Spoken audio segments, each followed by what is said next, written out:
Welcome. I'm Marty Goldenson in for Brian Lehrer. Today, the true price of retail. We'll evaluate last week's nationwide protests against Walmart and hear about just-in-time, no, not inventory, just-in-time workers. Forget 9 to 5. We'll also take a trip to the very first retail store anywhere to sell 3D printers.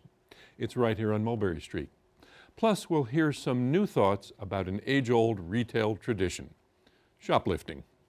And Reverend Billy will pay us a visit. He ministers in the Church of Stop Shopping. First, though, Walmart. It's the largest private employer in the world, 1.4 million workers in the U.S. Walmart is famous for low prices and infamous for alleged unfair labor practices. Critics say that Walmart fails to follow minimum wage laws or provide decent health care, and organizers say Walmart routinely blocks workers from unionizing with scare tactics, even firings. Nonetheless, last Friday, Black Friday, saw protests at Walmart in 100 cities coast to coast that included workers along with supporters. Not a mass walkout by any means, but not insignificant either. Joining us via Skype from Chicago, Kim Bobo, Executive Director of Interfaith Workers Justice and author of Wage Theft in America. With us as well, a key organizer of the protests, a founder of Our Walmart, Walmart retail worker Cindy Murray. She's with us via Skype from Maryland. Welcome, both of you. Thank you. Thank you. Thank you. Cindy, let me start with you. What was it like at your store on Friday? What happened? Well, on Friday, I went on strike, so I didn't go into work. Me and a few other workers, we went on strike, but it was really great. The community joined us. We went to 2 of our stores here in Maryland, and we let them know that we're tired of retaliation and tired of being silenced. Was there any retaliation so far? I went back to work on Saturday, and no, there wasn't. We went back to work, the ones that had went on strike, and there was no type of retaliation, which I was great. It was grateful to see it. Yes. There were just a few strikers at your store out of how many employees there? Well, our number of employees vary. So I would say there's about 200 maybe workers or whatever, but there's a whole lot of workers that are standing with us that are afraid to step forward. Of course. And how many supporters were out there with you? Lots? We had over 450 people from the community, faith leaders, Women and Now. We had a lot of people that joined us, and it was awesome. Wonderful. I can't tell you more than that. It was such a great feeling to have their support and to know that they understand what we're fighting about across the United States. And Cindy, you're one of the organizers of Our Walmart. Did you get any sense of parallel actions across the U.S., how many there were and how successful it was? Oh, yes. I think that it was very successful, and it was in hundreds of cities across the United States. And right now, I don't really know the exact number, but there was thousands of different actions done across the United States on Friday. I'll get back to you in just a second. Let me turn to Kim Bobo. Kim, this must have been an exciting day for you, no? It was a great day. Interfaith Worker Justice alone had 70 actions that we helped organize. So I know there had to have been 1,000 nationwide. I mean, this was a very exciting time. You know, we put out the call to people to stand with workers, to support them, and people just came out. They said, I want to do it. I want to go to the Walmart near me. I was visiting my sister in Virginia, and I went to a Walmart action in Virginia. It was very important for us. Tell people about Interfaith Worker Justice, because when you say people went out, are they largely religious community, activists? Tell me. Interfaith Worker Justice is the nation's largest interfaith organization, faith-based organization that engages the religious community in supporting low-wage workers. We've really been a leader in the country on fighting the issue of wage theft. We've got groups all over the country. But for us, Walmart is the employer that sets the standards. And right now, they are setting low standards. Let me interrupt you. Because it's the biggest or because it's the worst in your view? It's because it's really the biggest. I don't know if it's the worst, but it is by far the largest. And when you're the largest employer, you really set the standards for all other companies in the sector, right? In the religious community, we have a saying, to whom much is given, much is expected. That's what we feel about Walmart. This is a large company. They can set the standards. They can raise the standards for all workers in the sector. Let me turn back to Cindy for a second. Cindy, Kim invented, I think, or certainly popularized this term wage theft, and it's in the title of her book. You know what it means? Have you experienced it? What's it like at your store? Is there such a thing where you are? Well, I believe there is, and I believe it's done in a few different manners, not just you cannot just put it in one. Wage theft. We are underpaid. Very much so. And the way that our economy is, retail for Walmart is so large, and there's so many associates across the country that if Walmart stepped up the standards and paid their workers a fair wage, that it would cause other companies also for that to happen to. And that's what we really, truly need. Walmart's founder, Sam Walton, he truly did take care of his associates. And I believe Walmart itself right now has stepped away from those practices. And I really think they need to come back to the way that some of it was. And taking care of your associate is the one who takes care of your company. And partnership together with us instead of fighting against us, Walmart, they could do better. And they could do better in wages. I mean, in the profits that they make. And we could do better if they did better by us in wages, in health care. And, just standing with us instead of fighting against us. We want to make the economy go around better. And I believe Walmart could bring that standard to us, along with better health care and a lot of other issues that we need. Do you get some form of health care at all right now, Cindy? From Walmart? Yeah. No, sir. No. No. Are you or any of you workers with you at the store in Maryland on public assistance of any kind, food stamps or? Yes, sir. There's quite a few of them. And Right. It's sad that you can work a 40-hour week. And, they talk about wanting to be proud. These are proud people. They do their work. And that's why I say, why not give us a living wage? Stop silencing us. Give us some type of health care. Give back. You got all that money. They're the richest people that they are, but the real point of it is we are in an economic crisis at this time in our country. And if Walmart can make it better for all of us, not just our companies, but other companies to see what's going on and to see that Walmart's willing to change, that they'd be willing to change. Let me interrupt you here just to mention. Need. Let me interrupt you here just to mention that we'll be tackling that part of the economic part of it in our next segment. I want to jump back to Kim for a second. Tell us about wage theft, because that's a strong term, theft, to accuse someone of. How does this happen?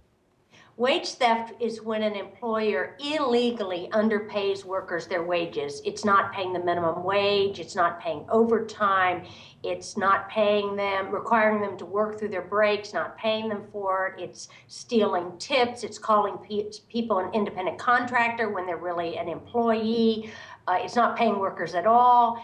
And Walmart, on some level, became the poster child for wage theft a few years ago when so many of its managers were under such pressure to keep wage costs down that they would actually shave hours. Workers would work 43, 44 hours. They would go into the timesheets and say, oh no, they only worked 40 hours. So the managers were under such pressure to keep wage costs down that Walmart ended up settling more than 65 class action lawsuits on wage theft. So this is a huge problem for this company. And for other companies too, Kim? For other companies as well? Oh, absolutely. It's widespread in retail sector, restaurants, construction, car washes. There's whole sectors of the economy where wage theft is common practice. Now, Kim, this may be a sort of a tough question, but in the past, when workers felt they were oppressed or didn't get a fair shake, they would unionize.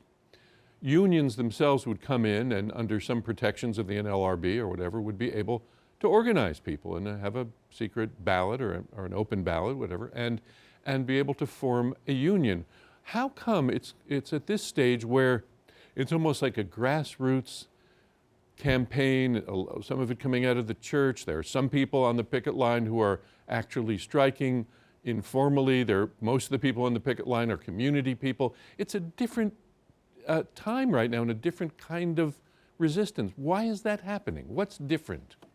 Well, I think there's several things going on. Number one, I think workers at various Walmart stores, when they have tried to organize a union in the past, have met with just vicious opposition from the companies, flying in lawyers and doing all these meetings with workers. And so it's been an environment where people didn't feel free to organize. Secondly, the enforcement of our labor laws, frankly, has not been the strongest around the country. And thirdly, I think Walmart workers feel like, we've got to have an association. Even if we can't have a union right now, we need an association. And so people in the faith community, other unions, other workers, everybody is cheering these workers on, because Walmart workers could raise standards if the company would give a little bit, right? This could really improve the company and improve the entire sector, not just for these workers, but for workers in other retail stores as well.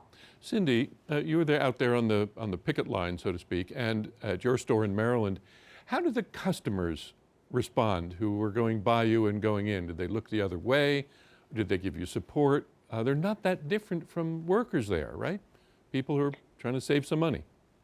No, they're not any different. They actually are there with us on the front lines every day.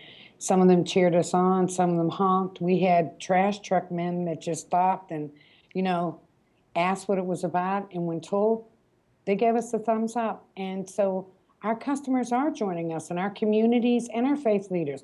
We all are realizing that we need to make a difference, and only we can do that together.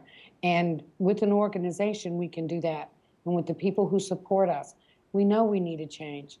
And that's what we're going to achieve. Kim, or both of you, Cindy, are there any retailers out there who are models? Does Costco do a better job in terms of pay? Anywhere Yes. we can look? Yes, Costco does a much better job of wages and benefits. And when workers want to organize, Costco allows them to have the right to do that. So I think Costco is indeed a much better model in terms of wages and benefits for workers. So you don't think it's really about the bottom line so much, but about the company culture? Yes. I think it's both. I think Walmart is making money by paying workers so low, but Walmart could clearly make good profits and share some of that prosperity with their workers. And that's clearly the right thing long term for this company. Yes, and Cindy, you wanted to add something here? Yes, she's right. That's what I was going to say. It's a fact that why shouldn't we be allowed to organize? I thought that we were brought up on civil rights, and to silence people and to retaliate against us isn't what our country is about. So I guess for me, it's coming back to our basics. And where is our civil rights? If we don't stand for them, who will? And it's not like we're really asking a whole lot. We really just want what's fair. And if you do your work and it's fair, why not pay you? We're understaffed, and people do 3 or 4 jobs. It's hard, and we're not allowed any overtime. And that's rough because, at this time of the year, you want a little overtime. You want to try to make some money to make ends meet during the Christmas season and the holidays. And I don't think there's anything wrong with Walmart associates wanting to be paid fairly. Let me stop you right there because, let me stop you right there, Cindy, because speaking of overtime, we're a little bit overtime ourselves. Thank you, both of you, for coming on. Thank you. Thank you so much. Bye-bye. The Walmart protests got us to thinking about New York's minimum wage, city and state, which have been the subject of political battles. For a primer and for his own take on this, we visited a master teacher, Greg David. He is the Crain's New York writer who directs the Business and Economics Reporting Program at CUNY's Graduate School of Journalism. First of all, there's the New York State minimum wage, which is just a touch over $7, the same as the national rate and hasn't budged in years, 10 years, I think. And there are higher minimum wages around New York and other states. So the New York minimum wage has fallen below in real terms what it was and below states around us. There's a major effort underway to raise the state minimum wage. We thought it was going to be addressed at a special session of the legislature in December. That's not going to happen, but we'll see what happens in January. In addition to that, many people in New York want to impose a living wage in the city. A living wage is defined as $10 an hour with benefits, $11.50 without. The City Council passed such a bill. The only trouble is it applies to a whopping 500 people every year and doesn't actually apply to most of the retail workers we're talking about. How come? How come? Because to get it passed, they had to water it down so much. The real issue that's going to happen when the next mayor here takes over in January 1st, 2014, is whether there are major efforts to expand the reach of the living wage. I don't think it's a good idea because I don't think it's city policy. I don't think the city should be dictating wages for relatively small sectors of the economy. If you believe that there ought to be a higher minimum wage, the state ought to act. Why not the city? Well, state, city, what's the difference? Well, it's a big difference in terms of making New York competitive. The question is, if you were a big Target, would you put, and the city had a living wage that affected you, would you put your store in the North Bronx or would you put it across the line in Westchester County? So I don't think it's a good idea for the city to do. Now, the mayor, Mayor Bloomberg, who bitterly opposed a living wage, does support a statewide increase in the minimum wage. Greg David at the CUNY Journalism School. By the way, the minimum wage, $7.25 an hour, is lower now than it was in 1968, if you adjust for inflation. Not in Walmarts, but there are thousands of minimum wage and low-wage workers here in New York, especially in retail, where there are 250,000 such jobs. Which makes sense. We shop, and we're an international shopping mecca as well. However, according to one local study, retail employees are working fewer and less predictable hours nowadays because of sophisticated computerized scheduling. Another recent report goes against the common wisdom that higher wages would kill businesses and hike prices for consumers. Our guests will explain. Catherine Rutchlin is a policy analyst with Demos, the progressive think tank.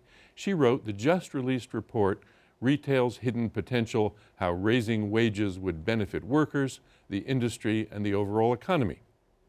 Carrie Gleason is executive director of the Retail Action Project, RAP, which advocates on behalf of New York City's retail workers. She is here to tell us who they are and how they manage to get by. So who are the retail workers in New York? 250,000 people. Is this, the average some 19-year-old kid between college years or what? Yeah, well, that's the myth of retail, right? It's just a bunch of young people trying to get by, but that's not the truth of it. In New York City, the retail workforce is New York. It's everyone in New York. It covers the full breadth of New York City's diversity. And in fact, retail workers are much older than you think. The vast majority are older than 20 years old, and the vast majority actually have some college education. It's people who are really trying to support themselves on these jobs. Yes, and they're getting a little more than the minimum wage on average, I gather? Yeah, on average in New York, what we found in our discounted job study, the average wage was about $10 per hour. When you look at how it's impacted according to race and gender, you'll see a growing gap. Why was it called the discounted job? Yeah. Yeah, why that term? Well, I think what we're seeing is that retailers are discounting the jobs on the sales floor. They're looking for cost savings by having a low-cost labor force, and I think that's hurting our communities and our economy. Let's dig down on this a little bit before I get to our other guests and ask you how it's hurting individuals. Yeah. Can you raise a family? Do people have to raise a family on that $10 an hour, or is this a second job often for let's say, a married woman? Well, it's becoming increasingly difficult for workers to hold down a second job because of the unpredictable scheduling. So it's not that you can have a part-time job and hold down a second job. The unpredictable scheduling where workers are seeing their hours and shift change, even by the day or hour, makes it nearly impossible for people to go to school. And it makes it even hard to budget. When you think about how a low-income person gets by from week to week, well, you have to keep a tight budget. But because of the unpredictable scheduling, the fluctuations in hours, it's becoming really hard for people in the retail industry to get by each week. Yeah, I want to get back to the sort of the economics and also just the simple computer explanation of this, how this works, where the schedules are different. It used to be 9 to 5, 5 days a week. You knew what you were doing, or even if you were part-time, you knew that it was 9 to 12 or 9 to 1, 5 days a week, and now it's very different.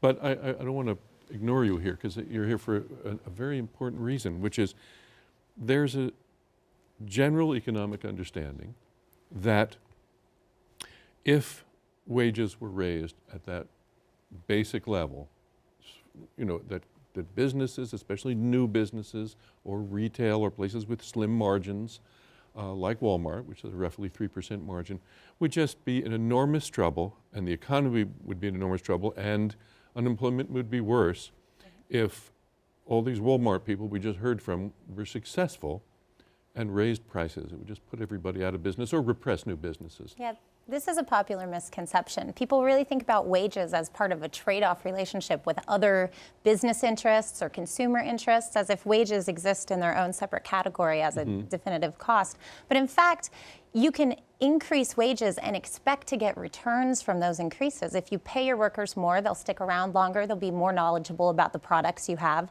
they'll have more experience, you'll have well-trained workers, and they'll be able to bring value back to your firm. So you can actually— You studied this, right? This isn't an opinion you come up with. How do you study such a thing? Well, we wanted to look at the retail sector, the potential for the retail sector to take on a greater responsibility in the economy. It's such a huge part of the economy with 15 million employees, $4 trillion in sales every year, and yet it remains a low-wage sector. If they were to increase their wages, it would have feedback effects on growth. It would have feedback effects on employment. It would have feedback effects on the poverty rate. So we investigated those using the data available to see what exactly the repercussions would be. And you came up with numbers like you thought 700,000 people would be lifted out of poverty And another if there was a 7 substantial raise, let's say at the Walmarts of the world? Or? We're talking about a 27% raise for people who make under $12.25 an hour now. The threshold that we set was a wage floor of $25,000 a year for full-time year-round work. That does not sound like an outrageous demand for people who work hard every day. When you crunch those numbers, what did that show about the increase in prices of goods, though? Well, it would not necessarily have to increase prices at all, because the retail firms that we're looking at can absolutely afford it. I mean, Walmart, for example, earned $16 billion in profits last year. If you take those profits and reinvest them in your firm, that's the kind of thing we're talking about. Instead, they make other choices on what to do with those. Now, in other areas, they say, well, these companies will just flee and start making their products in Sri Lanka. But we're talking about retail workers, right? We're sort of like the food industry. You can't flee anywhere, can you? Exactly. So maybe this would work. And what's even more interesting is last holiday season, discount retailers saw profits, luxury retailers saw profits, and so it really reflected the inequality in our economy.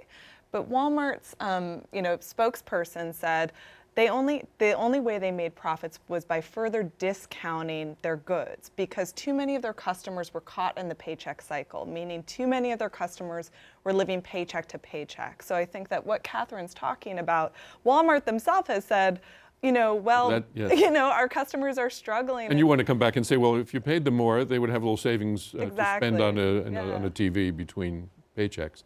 Well, that's the fundamental difference. There's a belief there that Demos clearly has that you basically raising wages stimulates the economy.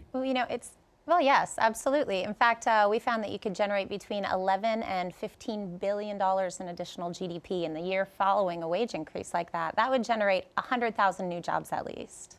Yeah, why do you think it doesn't happen? Well, I think retailers are really looking to short-term profits. What they're doing now with this just-in-time scheduling is they're just looking to raise their quarterly earnings. So if you can skim back labor budgets month to month, you can see your stock price go up. And I think retailers are really having a short-term vision. They're short-sighted. Right, and of course they've got to please their investors. Yes, of course. Well. Yeah. Now, let's go back into this business of just-in-time workers.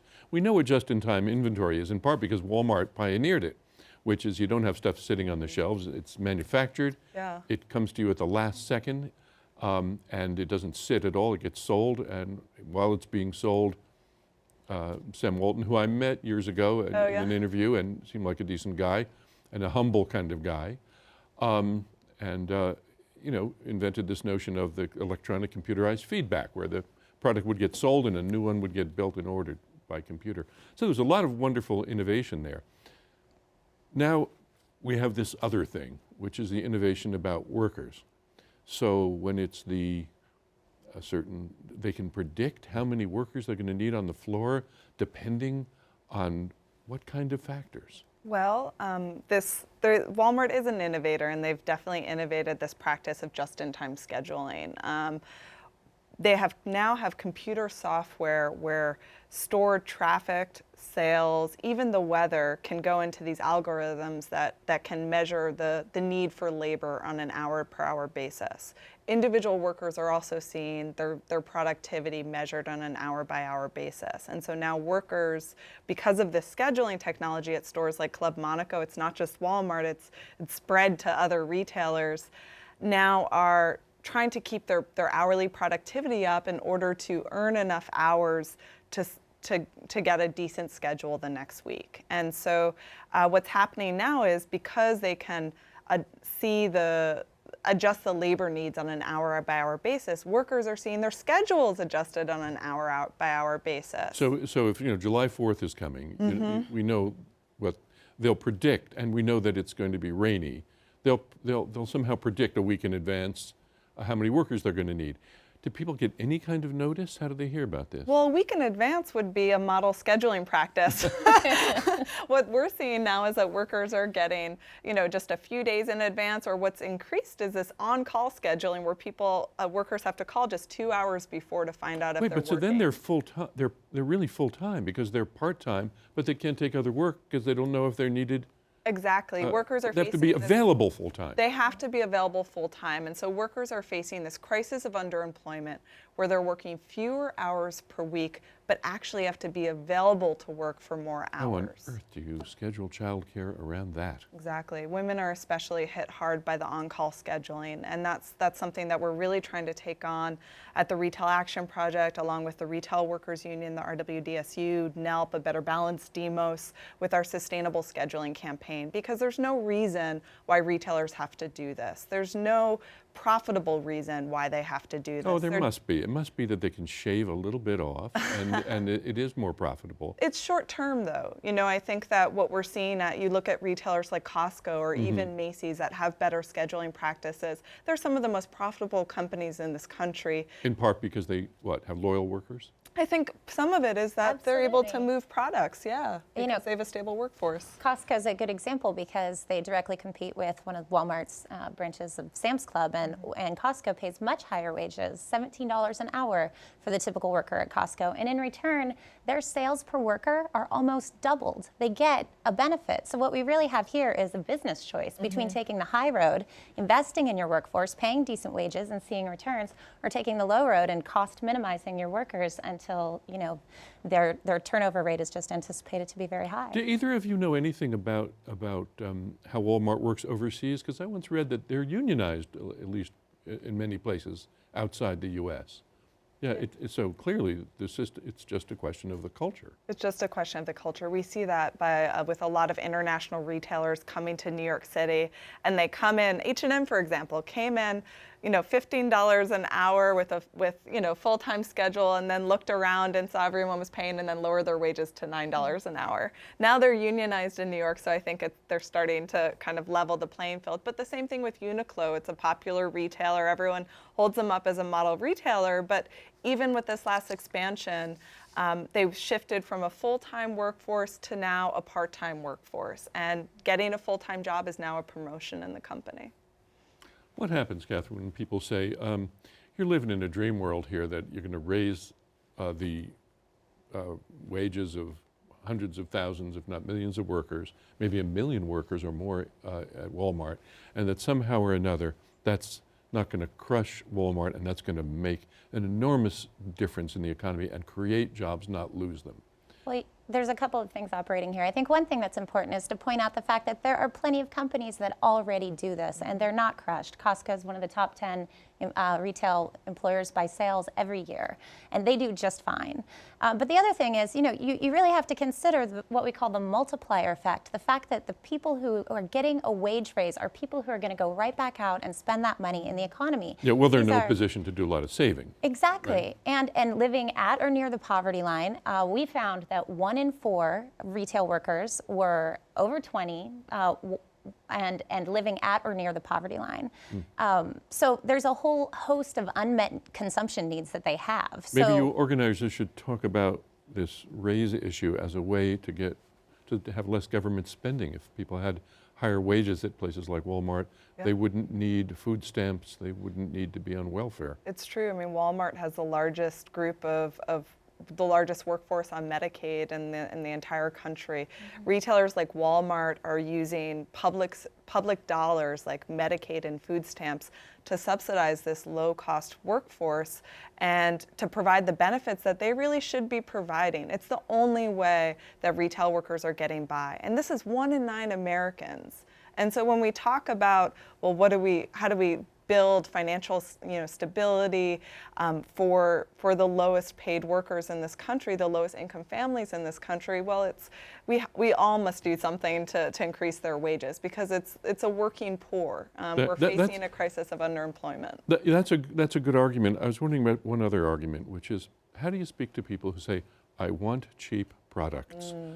I go to this store, I don't make much money, I count on the fact that Walmart's just undersells everybody. And to some extent, I count on that. I look, under the Christmas tree, my kids, everything's from Walmart and made in China, except for a set of Chinese checkers I bought them, which was made in Chicago. But with that minor exception, I want things to be cheap. Talk me into caring. Well, what we found in our report was that although retailers could afford to pay for it, if they decided to pass those costs along to the consumers, it would be a negligible addition to the average shopping cart. We're talking 7 cents to 15 cents per trip to the store on top of your regular spending. What would that add up per month or year? Between $9 and $17 per year. Oh, really? Yeah. And that small amount per customer Would lift all of the retail workers and the top employing firms in the United States up to $25,000 a year. Well, I hope it happens. Seems like it's worth it. Thank you, both of you, for coming. Thank you. Stay right there for a second. It's the ultimate in do-it-yourself, the 3D printer. Draw something on the computer screen and the printer will actually make it out of plastic. That is, if it's simple, like a whistle or a small model for an architect or a designer. The other day, the company MakerBot opened the world's very first 3D printer retail store right here in Manhattan. Founded 3 years ago in the Brooklyn hackerspace NYC Resistor, MakerBot is hoping for a revolution in small-scale manufacturing. We dropped by their press event to take a look. The reason why we started the retail store was so that we could give people the opportunity to see, feel, and experience a 3D printer. So instead of just hearing like 3D printer and going, okay, they can come and see exactly what a 3D printer does and how it can change their lives. So you can see the extruder is going back and forth, printing layer by layer, basically the stretch layer. And each layer is about, it's completely finished. You can see that it's cool to the touch right away. This isn't hot at all. I can pull this off of the platform immediately, and it's not burning me, it's not hot. And what is that? This is a stretchlet. It's just a basic bracelet design. The design itself allows it to stretch. It can be turned inside out. It's got a good amount of give to it, so I can put that on right there. We get to tell them that it's only $2,200, and this technology, on the mainframe size machines can cost hundreds of, and even millions of dollars, hundreds of thousands and millions of dollars. But now ordinary people can have access to this technology and use it to prototype their next product. So we're really inspired by the Apple Store, and they did one store first and then the rest of the world second. So we've got our one store now, and then next, the world. 3D photo booth. What is that? So what this does is it allows you to take a portrait of yourself in 3D that you can then purchase an actual 3D printed model of your face, of your head. When you click start, it'll lead you to a little how to do this kind of thing. So if you're wearing glasses, you're going to want to take them off, take off your hat, and you want to make sure you line up both here and here. So kind of like this. And then what will happen is the cameras from all sides will go and take an actual photo of you. Pictures themselves are actually uploaded to the ShapeShot server, where it creates a 3D model based on them. And what you end up seeing is the final completed model. And we're going to change the world.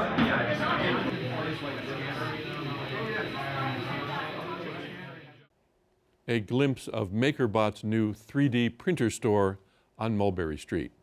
It's hard to know if 3D printers will change the world, as the founder of MakerBot just said. Then again, back in the 1980s, experts predicted that only 100,000 people would ever want to buy a personal computer, just engineers and mathematicians. They were just a bit off the mark. It would be hard to shoplift a 3D printer, but according to industry experts, retailers do lose big things, even kayaks. And it all adds up to an estimated $30 billion lost to shoplifting each year. Who is doing all that heavy lifting? What does widespread shoplifting tell us about our values? Why risk one's freedom for a pair of Manolo Blahnik pumps, which, by the way, Sex and the City referred to as a woman's right to shoes? Joining us via Skype from Chicago, that laughing woman, Rachel Stier, author of The Steal, A Cultural History of Shoplifting. Welcome. Thank you for having me. So, shoplifting, not an American phenomenon, is it? A global phenomenon. Anywhere there are stores, there is shoplifting. Really, and tell me about how widespread it is. And I see this number, which I just explained, 30 billion, but it doesn't really tell me its sort of depth in the society. Lots of people doing it? Yes. Well, there's one of the things about shoplifting is that the statistics are sort of shallow. They've only been criminologists have only been keeping statistics for about 10 years or something like that. Generally, when people talk about how many Americans, for example, have shoplifted, the number that gets thrown around is 10%. Should I blame the 60s culture I was mired in because Abbie Hoffman said, steal this book? Well, should you blame it? You should partly blame it.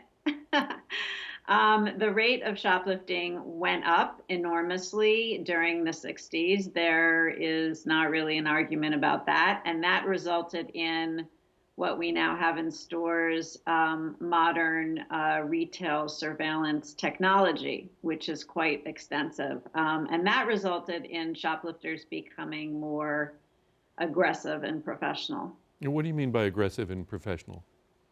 I mean that the most recent trend, I would say, is of shoplifters who at another time might have been amateurs, or what I like to call the lone shoplifter, are stealing stuff using tools like what are called booster bags, which are bags that you can line with duct tape to defeat the sensors and other such technological so things. That might be groups of people who know where they're going to sell the product before they steal it and know what products are valuable. Well, with eBay, most people know where products can be sold, and most people know what products are valuable. There's pretty much a consensus. Anything that people really want, people really steal. Wow. So give me an example. Is it true that these replacement blades on the razor I use, which cost a huge sum, are like a hot item for shoplifters? Yes, that is absolutely true. Enormous amounts of money have been spent by the Gillette company trying to prevent the theft of those replacement cartridges. And, you know, whether that's been successful or not depends really who you're asking. Other hot items are, let's see, liquor is a very popular item. designer. Now, let me stop you at liquor, because that sounds like an addiction, stealing an addiction. Yeah. Tell me about shoplifting and addiction. Yeah. Well, I think one thing I want to say about shoplifting, I'm talking about two different kinds of shoplifting, the professionals and the amateurs, which is how it's generally talked about among retail people. But what I want to say is that one of the discoveries that I made in my book is that the line between professionals and amateurs is a lot less solid than a lot of the retail store theft prevention people would like to have you believe. So, for example, a commonality that I found among all shoplifters is they were trying to get back at something. Oh, really? It's an act of revenge. It's an act of revenge, yeah. And what are they mad at? What are they angry about? Why do they feel they deserve revenge? It runs the gamut. It really runs the gamut, and it depends on who they are and what their position in life is. But I would say that revenge is really powerful. So if, let's say, it could animate somebody to steal, let's say, a bottle of Johnny Walker or some other name. So it's sort of like, I ought to have this, I deserve this. Is it an anger at corporations for being that people who have, or do you think it's psychological and it's mom didn't let me have, every toy I wanted, now I'm taking everything? It can be either one of those. I mean, I think one of the reasons why there is so much shoplifting is because it's easy to justify stealing from the nameless, faceless, multinational corporation, whether mom did or did not let you have toys. Why do rich celebrities and actors, actresses, get caught stealing? What's in it for them? Such high risk. Right. I think, the same things that many other people, find when they shoplift, either the thrill. Some people think that shoplifting soothes anxiety. Again, it can be a kind of revenge thing. So wait, let's stop at one of those. It's a thrill. It's a high. Oh, yeah, absolutely. Tell me more. Some people argue that there is something called theft addiction, which works like the other addictions, alcohol addiction and drug addiction, that the process of getting high, as it were, in the store, when your heart starts pounding and you're going to steal the Manolo Blahniks or whatever, that works exactly the same way chemically as any other type of addiction. Is there more stealing on the holidays when you got to buy a gift? Yes. And is it because the store is crowded and there's chaos, or because people are actually getting, stuff for the gifts for themselves and others? Well, there is a kind of steal one, buy one, steal one mentality. How does that work? That works. You buy something, and then you're this revenge thing can sometimes kick in, and so you feel that you are going to steal something because you've already bought something. I spent so much money on this, I deserve a little extra going away gift. Right. Yeah. How come? What percentage of people actually do it, and what percentage get caught? Oh, the percentage of people who have shoplifted is around 10%. That's probably a low ball estimate, actually. The percentage of people who get caught is something, I believe it's like I think people get caught, I want to say it's like 1 in 48. Right, somewhere around, 2% or so. Yeah, right. yeah. Right. Well, so you got 30 million people who have at least shoplifted once, you're saying, roughly. That's right. Right, exactly. I see, and then maybe 2% get caught. What do the stores want nowadays? Do they want their stuff back, or do they want to see people, thrown in the slammer so that it'll get around that this should stop as a preventive? Yeah, I mean, the worst thing, a store's nightmare, is to get a reputation as a store that it is easy to shoplift from. So most stores have fairly well-developed theft prevention policies, digital cameras, sensor tags, and what they would like is to prevent you from stealing from their store before you even start.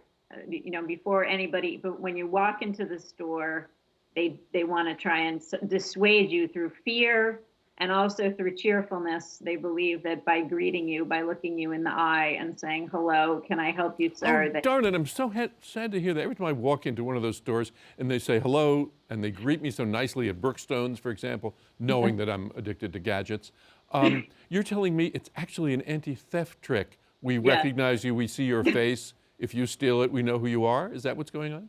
They just believe that if they make eye contact with you, it will dissuade you from stealing. Huh. Or maybe it also cuts down on that feeling of anger against the company and the feeling of revenge. Why would I steal from these lovely, friendly people? Yeah. Finally, does this ever happen that flash mobs, the new sort of technology that gets people together spontaneously, sometimes to do silly things like pillow fights in public, can also get people together to steal? Yeah. That's been seen a lot in big cities. To me, when I hear about flash mobs, I actually think of the beginnings of shoplifting when, basically street kids shoplifted in London. I feel like it's really a return to that. That was at a time when there was enormous class volatility in London, like in the 18th century, and when shoplifting was also punished by hanging. So, I feel like it is, there is something about it that says something about where we are right now as a society, that there are a lot of people who want a lot of things and they can't have them and they're very frustrated. This is a good place to leave it because our next guest is Reverend Billy from the Church of Stop Shopping. Right. Thanks for being with us. Thank you for having me. Up next, Reverend Billy from the Church of Stop Shopping. Our next guest is worried that the country is going to hell in a shopping basket, that we buy too much and in the wrong places, that Starbucks offers us a fake bohemia when we need real alternative community. When I first met Reverend Billy, he and fellow theatrical activists would go to the Disney store and pretend to shop and talk ever more loudly on dead cell phones about the evils of Disney's products. And then they would get out of jail and do more street theater. Nowadays, Bill Talon, who inhabits the character of Reverend Billy, preaches a broader message of economic justice, environmental protection, and anti-militarism, all in the Church of Stop Shopping. Nice to see you again. Good to be here. Yeah, it's been too long. We used to do radio together. Brother Marty. But why drag the Civil War into this, right? So it's popular now. You were at one of the Walmarts on Black Friday, right? Where were you? Secaucus, New Jersey? Secaucus, yes. What was it like there? There were between 200 and 300 of us. Good crowd. Labor, Occupy 99 Pickets, the labor working group of Occupy Wall Street. And workers? The Rude Mechanical Orchestra. And many workers were with us as well. Right. So, and what happened? A real interesting conglomeration. Yeah. We had many different flash mobs. We had a Sam's Club next to a Walmart, superstore with the groceries. So we just were going in the different doors and coming out and going in and going out, and oftentimes accompanied by a person in uniform. Right, to protect you, right? to keep us from our worst angels, I guess. What were you trying to do? Did you want to block people from shopping, or did you want to remind them that the workers could be paid more? What was foremost in your mind when you said, I'm going to this? Definitely those two items. Definitely it was an actual attempt to keep people from shopping on Black Friday, or what we call Buy Nothing Day. Amen? Oh, you tell us about Buy Nothing Day. Well, it's been around a few years now, right? It's more than 10 years old. Invented by the group of thinkers led by Kelly Lassen at Adbusters Magazine in Vancouver. Also, the people who came up with the OWS, Occupy Wall Street idea. Right. It has spread around the world, and many people, we're getting emails at the Church of Stop Shopping every hour. Many people are following a regimen of not shopping through this period, and they've expanded it to Buy Nothing Weekend and Buy Nothing Month. Right. So there's a contradiction here, though, in anti-consumerism, because if you want Walmart people to be paid more, that people have to shop, right? So is there a right way to shop, or how do you negotiate between that problem of that some consumerism is necessary to have the jobs, or don't you see those as jobs worth having? In this case, there was no conflict, apparently, between anti-consumerism and the fight for fair labor practices. Walmart is such a destroyer of communities, such a destroyer of neighborhoods, such a destroyer of sustainable economies, a destroyer of farmers' markets. It is run by right-wing apocalyptic Christian ideologues, top donors to the Republican Party, and so on and so forth. It's kind of an full court press of evil, as we would say, the Church of Stop Shopping. It's interesting. And when I hear that list, I mean, I want to believe you because you're a friend, and I I'm attracted to this. But you think I'm a liar? No, I just see that Walmart is like trying to put solar panels on the roof. That they're the largest philanthropy in the United States. Is all this PR? And I don't disagree with you about communities, because I mean, it's hard to keep a little store going when you're being undersold. Now, ask the question and let the question just come to me. Yes. Is this all just PR? All right. That's where the question mark was. All right, you're right. Yes, it is. It's right. It's greenwashing. Right. Of course, if they have profits of $16 billion, and the Walton family, just like four or five people, have the collective wealth of the bottom 30% of the country. I mean, you're talking about such an extreme feudal manorial system that just charity, just accidental charity, would have to be the largest in the country. So I don't give them much credit on that one. Yeah, all right. Now tell me what the Church of Stop Shopping is doing. It's not a traditional church. You don't like meet just on Sunday. But you did have an event on Sunday, right? This airs in the Highline Ballroom yesterday. Yeah, tell us about it. Well, we air Wednesday, so a few days ago. Yeah. Oh, I'm sorry. Amen. Okay, fine. Miracles. That's right. Tell me about it. It was a wonderful gathering. We were healing after Hurricane Sandy. I think that was really what brought so many people to the Highline. This is the Highline Ballroom, right? Yes, it's in the Chelsea area. Right. So we were dealing with the end of the world. We were dealing with the apocalyptic scale of this 1,000-mile wide storm, now called Superstorm. You're watching the language change. Oh yeah, I from the first day I said, Sandy, too weak. Sandy is your barista. They're going to have to add something to this, and they did. Superstorm Sandy. Yeah. And it's so delightful that Sandy, it's like the name of a teenager in the 50s. Or right, something. Exactly. But a deadly storm and a serious storm. But an arrival of climate destabilization to the New York City greater area, really for the first time. And it resembles 9/11 in many ways. And right now, a month out from the event, we are in a sort of a dreamy aftermath.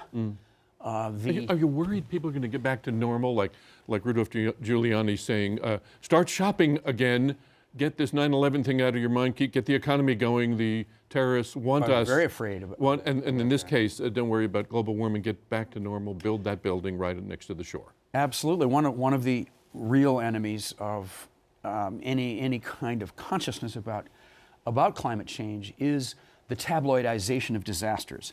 How the news people, the commercial media, and so forth come in and they'll come into they'll find the human interest stories in a tornado. They'll pull out the especially tragic things. They'll get the 18-wheeler on top of the library. They'll get the surreal image. They'll start selecting. And why is that bad? That's bad because you're not talking about the cause. As Bill McKibben says, we have a way of not connecting the dots. Last year, there were 900 tornadoes in North America. I like what the governor of New York, Mr. Cuomo, said. I don't want to get into a debate about whether there's climate change or not. I just want to get ready for these once-in-a-100-year storms that happen every year. Or that's paraphrasing. Exactly. But that's basically the century storms that happen every 2 years. Right. I appreciate Governor Cuomo's statement. sidestepped the climate change thing, which is such a red flag for the Tea Party people and so forth, and you just went straight to the facts, which is we can't afford it anymore. And there is that shadow government of the insurance companies and the infrastructure companies and so forth that are finally turning to the politicians and saying, we're not able to make these repairs anymore. We cannot rebuild the bridges and we cannot rebuild our cities. We can't handle all the medical problems. We can't all the human disasters. Let me interrupt you because we only have 30 seconds left. I'm What? told. I don't know how this happened. I'm just beginning to preach here. Exactly. No, it takes a while to. There's a problem. Let the congregation sit there a while. I've got to save their souls. All right, so let me use this 30 seconds and ask you, where can people go to see the church in action, decide whether they want to be part of it or observe it? What's happening next? Where is it? Right now we have a little holy writ called The End of the World. Your friend Barbara Ehrenreich has the quote on the cover. We're trying to get people to think in terms of there's no time left. We're victims of a kind of gradualism. No, we have to change how we live in a radical way now. We have to look directly at our personal carbon footprint and stop it. The coal-fired power plant next to the city must be shut down. Solar power now. And there's a pipeline you're against as well. And how do people find you? Our church website, thank you for asking, is revbilly.com. All right. Thanks for coming here, revbilly.com. Earthalluia. And that's our program for this week. We roll out a new show each Wednesday evening at 7:30. And you can find our programs archived at CUNY.tv. Brian Lehrer is traveling in China for a couple of weeks. That, by the way, is where Santa has his toys made.